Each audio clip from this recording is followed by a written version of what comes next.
ଆଜି ରାମ ଯେତେବେଳେ ଚିକିଙ୍କ ଅସ୍ଥିକୁ ନଦୀ କୂଳରେ ବିସର୍ଜନ କରିବା ପାଇଁ ଯାଇଥିବ, ସେଠାରେ ଘଟିଯାଇଛି କିଛି ଏମିତି କିଛି ଘଟଣା ଯାହା ଆପଣମାନେ ଦେଖିଲେ ଆଶ୍ଚର୍ଯ୍ୟ ହୋଇଯିବେ। ଚିକି ଆଜି ସେଠାରେ ଆସି ଭାସିକି ଲାଗି ଯାଇଛନ୍ତି, ତାଙ୍କ ଶାଢ଼ୀ ଆସି ସେଠାରେ ଲାଗିଥିବ, ଆଉ ଚିକି ମଧ୍ୟ ସେଠାରେ ଭାସୁଥିବ। ଆଉ ଚିକିଙ୍କୁ ଦେଖି ରାମ ପୁରା ଆଶ୍ଚର୍ଯ୍ୟ ହୋଇଯିବେ, ଆଉ ସାରା ପରିବାର ଲୋକମାନେ ଆଉ ସେଠାରେ ପଣ୍ଡିତ ମଧ୍ୟ ଆଶ୍ଚର୍ଯ୍ୟ ହୋଇଯିବେ।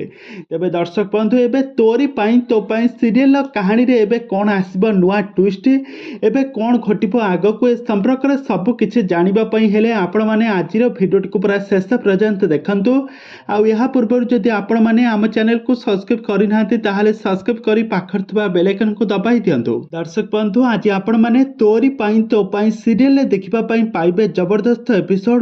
ଆଜି ଚିକିଙ୍କର ଅସ୍ଥି ବିସର୍ଜନ କରିବା ପାଇଁ ଅଗସ୍ତି ପରିବାରର ସମସ୍ତ ସଦସ୍ୟମାନେ ଆଜି ନଦୀ କୂଳରେ ଆସି ଉପସ୍ଥିତ ହୋଇଛନ୍ତି।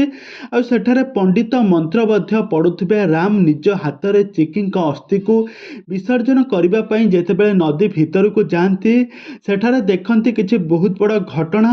ଆଉ ଏପଟରେ ପଣ୍ଡିତ ମହାଶୟ ମଧ୍ୟ ମନ୍ତ୍ର ପାଠ ପଢ଼ୁଥାନ୍ତି ଆଉ କହୁଥାନ୍ତି ଯେ ଏହି ଆତ୍ମାର ଶାନ୍ତି ହଉ ହେ ଭଗବାନ, ଏହି ଆତ୍ମାର ଶାନ୍ତି ଦିଅନ୍ତୁ, ଏ କରନ୍ତୁ, ଏମିତି କିଛି ମନ୍ତ୍ର ପାଠ ପଢ଼ାଉଥାନ୍ତି।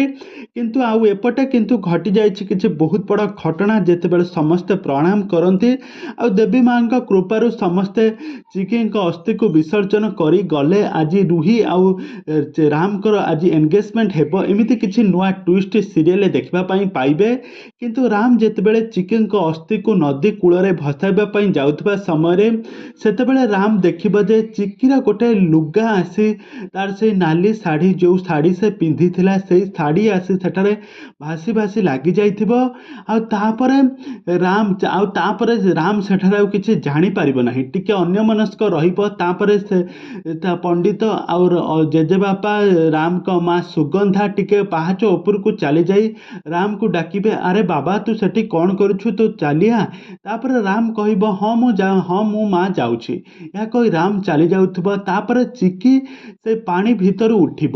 ତେବେ ଦର୍ଶକ ବନ୍ଧୁ, ଏବେ ଦେବୀ ମାଙ୍କ କୃପାରୁ ଚିକି ପୁଣି ଥରେ କ'ଣ ନୂଆ ଜୀବନ ପାଇଲା, ଆଉ ପୁଣି ଥରେ କ'ଣ ରାମକୁ ପଛରୁ ହାତ ଠାରି ଡାକିବ, ନା ଏବେ କାହାଣୀରେ ଏବେ କ'ଣ ଆସିବ ନୂଆ ଟ୍ୱିଷ୍ଟ, ଏ ସମ୍ପର୍କରେ ସବୁକିଛି ଜାଣିବା ପାଇଁ ହେଲେ ଆପଣମାନେ ଆମ ଚ୍ୟାନେଲକୁ ସବସ୍କ୍ରାଇବ୍ କରି ପାଖରେ ଥିବା ବେଲ୍ ଆଇକନକୁ ଦବାଇ ଦିଅନ୍ତୁ।